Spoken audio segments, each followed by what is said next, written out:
Now, one of my favourite parts of this show is when David Whelehan comes in and treats me to lovely glasses of vino. David, you're very, very welcome and thanks for being with us. Always a pleasure to be here. Now, we set you a challenge this week. We sent you off with €40 and we wanted change. So what have you come back with? You know, believe me, I've come back with change, and I think I've come back with some dazzling offers.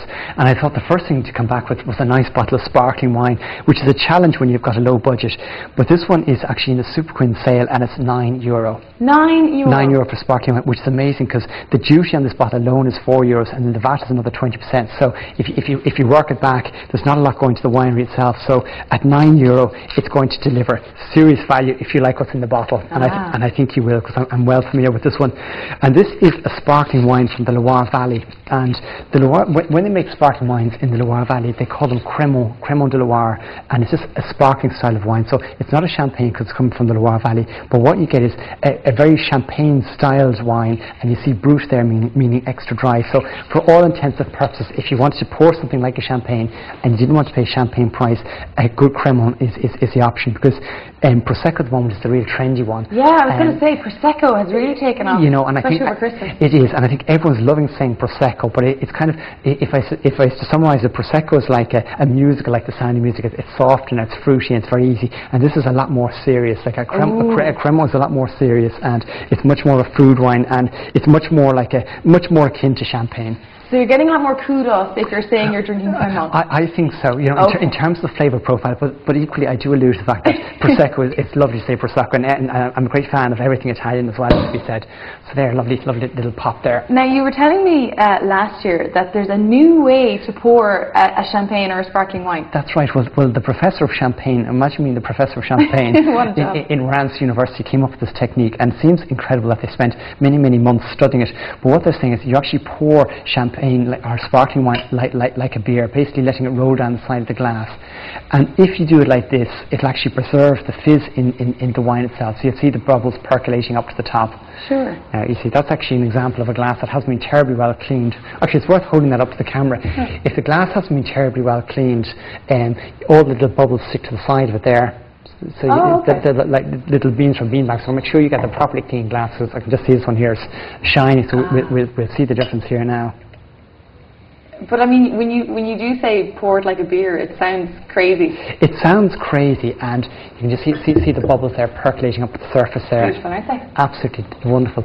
And also, you judge sparkling wine by the size of the bubbles as well. So if they're small and persistent, it's usually a good sign. And you see my glass is even settling down here now, and this completely different. Lovely little, but see all those lovely little bubbles going up there. Okay, cool. So this is made from slightly different grape varieties to what you find in champagne. So you've got a good dose of Cabernet Franc going on here, and Chenin Blanc as well, and a little bit of Chardonnay.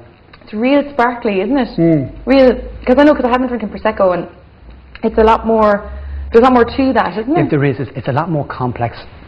And quite often what we find in the market now with Prosecco is there's two styles of Prosecco: Frizzante, which means lightly sparkling, and they have corks not dissimilar to a regular wine cork, or you have a spumante, which has got regular atmospheres or regular pressure, but this one, as I say, tastes much more like a champagne. So to me, it's a lot more sophisticated, dare I say it. €9, girls' night out. €9, and I think absolutely delicious. So I mean, reduced from $17.99, so that's I think definitely a good buy.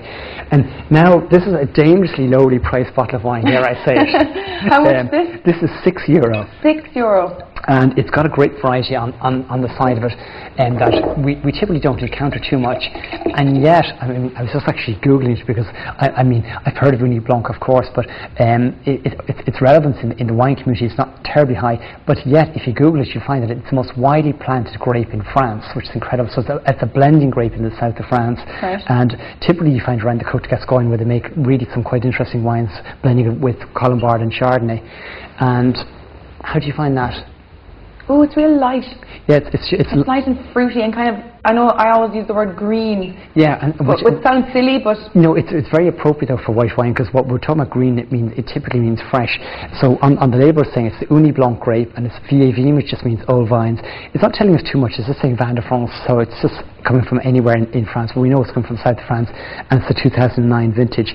And these styles of wine are designed very much to be drunk young and fresh, and it's 11.5% alcohol, so you're absolutely right. It's light, and it's fresh, and it's crisp on the palate. I really like that, because sometimes sometimes white wine does have that kind of real bitter aftertaste, and I think that's when you're just getting maybe a cheaper bottle, and you think you're getting value for money, but in actual fact you're not. Absolutely, and if I throw a parallel, it's actually not 1,000 miles apart from the flavour profile of a Sauvignon Blanc. So if you like Sauvignon Blanc, you will definitely like this, and you like this quite a lot, I suspect. Wonderful. And €6, you have to like it. Well, listen, you'd be nuts if you didn't like it. I mean, and I have to say, the flavours are persisting here. So if I was evaluating that in a competition, whatever, I would definitely be seeing around about a €12 bottle of wine, just in terms of price quality. Super. Now, red. Now, we're jumping into Spain, and we've talked about Spain on the show quite a lot. I love Spanish wine. And I think have Spanish a problem. wine it's a great place, and it's a great place to visit, and everything Spanish is great fun as well.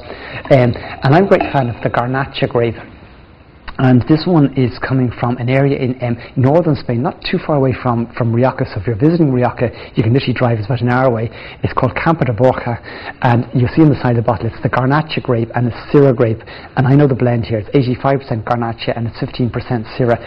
And with these styles of wine, you get like big, wonderful, juicy mouthfuls of red fruits, and it's just very easy to drink and sip and enjoy with food, without food, with pasta, with pizza, with paella, all that type of food. Oh, that is fab. Isn't that fab? It's sumptuous. Really, really it's absolutely sumptuous on the palate. Oh, because especially when they're under €10, you're having a dinner party, you can have one or two really nice bottles of wine, and it's all within budget. How much is that one going for? This one currently in the sale is €7. And it's one of these really Moorish wines. The more you taste, the more you want. Oh, that's beautiful. So Spain's great. So my top tip out there is really keep an eye on the Garnacha grape. I say it's a hugely planted grape, very, very exciting when it's grown in warm countries. And Tempranillo. And then we're going on to Tempranillo, because I know you're a huge fan of this. I know, yeah, and like I thought that I didn't realise Tempranillo was a grape, because I'm a big fan of Rioja, but obviously Tempranillo is the grape that they have in Rioja. Unquestionably the Tempranillo grape is the king of the red grapes in Spain. So if you want to, in France we'd struggle, is a Cabernet Sauvignon or Pinot Noir, but in Spain, categorically, the great red grape of Spain is the Tempranillo grape.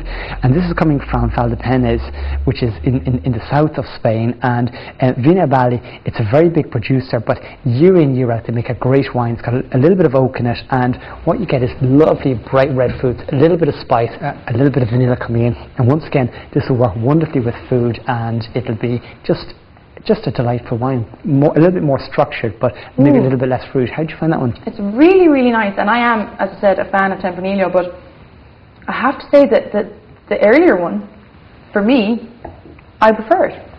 Yeah, and I say I'm a huge fan of the Garnacha, because Garnacha is juicy, but actually the Tempranillo's got a little bit more tannin in it. So if you're having some serious food, some rich red meats, whatever, I think you'll find the tannins in this will work really well. And then if you're sharing this with friends, welcoming them to your house or having a little party, that'll be just wonderful. Oh, well, I have to say, you have done absolutely excellently. Next time I'm having a party, I'm definitely sending you off with the kitty. So just let me add up. So we actually have, in terms of having the budget of €40, I've actually spent €29. €29? On 4 bottles of wine, including a really good sparkling wine. Well, as always. Absolute success. Absolute success. So well within budget, and categorically I'm 100% happy with all of these wines here at these price points. I can't get over it. I mean, that's fantastic, especially in a recession, because there's no reason why you can't drink beautiful wine. No, absolutely. But that being said, when I was selecting them, I was actually intrigued the whole process of walking around the supermarket, because I went in just like everybody else, and I was looking around. Obviously I'm drawn to certain grapes and certain producers, but really there wasn't a lot of supporting information. So my tip is take a note of the wines, which I'm sure will be on the screen, and then do follow them up. Perfect. Well, David, as always, thank you so much for being with us. Pleasure. And I'm definitely bringing that Tempranillo home. Thank you so much. You're welcome. So wonderful, David Whelehan, as always, wowing us with his fantastic selections, and we do get so many emails in looking for the names of those wines. They're on screen, but you can email us theeveningshow@city.ie, and we will be sure to send out those labels to you.